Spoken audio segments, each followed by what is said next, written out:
പാലക്കാട് ഷൊർണൂരിൽ സ്വകാര്യ ബസ്സിൽ യാത്രക്കാരുടെ സ്വർണ്ണമാല കവർന്നു. മാസ്ക് ധരിച്ച സ്ത്രീ യാത്രക്കാരുടെ മാല കവർന്ന CCTV ദൃശ്യങ്ങൾ 24 ലഭിച്ചു. ആദ്യം ദൃശ്യങ്ങളിലേക്ക്.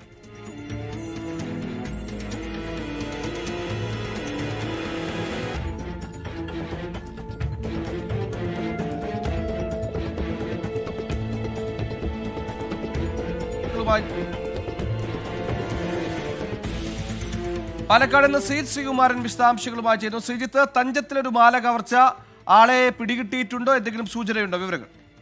ഇതുവരെ ആളെ പിടികിട്ടിയിട്ടില്ല. അതിൽ ഏറ്റവും എടുത്തു പറയേണ്ടത് രാവിലെ 8:45 ചെറുപ്പുളശ്ശേരിയിൽ നിന്ന് ഷൊർണൂരിലേക്ക് വരികയായിരുന്ന ബസ്സിലാണ് ഈ മോഷണം നടന്നിരിക്കുന്നത്. ഈ സ്ത്രീയുടെ മാല ഏതാണ്ട് 3 പവനോളം വരുമെന്നാണ് ഈ പരാതിയിൽ ഇപ്പോൾ പറയുന്നത്.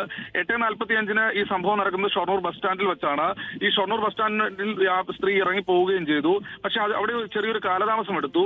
അതിനിടയിൽ ഒരു പരാതി നൽകിയിട്ടുണ്ടായിരുന്നില്ല. അവർ CCTV ദൃശ്യങ്ങൾ അന്വേഷിച്ചു. അതുപോലെ തന്നെ മാലയും ഈ പ്രതികളെയും തെരഞ്ഞ് ഈ സ്ത്രീ അതുപോലെ തന്നെ നാട്ടുകാരും ഒക്കെ അങ്ങോട്ടും ഇങ്ങോട്ടും നടന്നു. തൊട്ടടുത്ത ഷൊർണൂർ പോലീസ് സ്റ്റേഷനിൽ അറിയിച്ചതുമില്ല.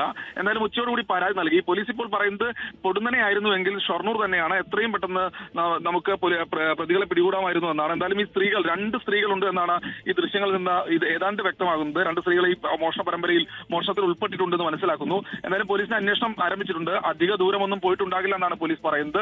എന്തായാലും ഷൊർണൂർ പോലീസ് ഈ വിഷയത്തിൽ അന്വേഷണം നടത്തി വരികയാണ്. തിക്കിലും തിരക്കിലുമിടയിൽ ഒരു മാല മോഷണം. ആളെ ഇതുവരെ തിരിച്ചറിഞ്ഞിട്ടില്ല. എന്തായാലും അന്വേഷണം ഊർജിതമായി തുടരുകയാണ്.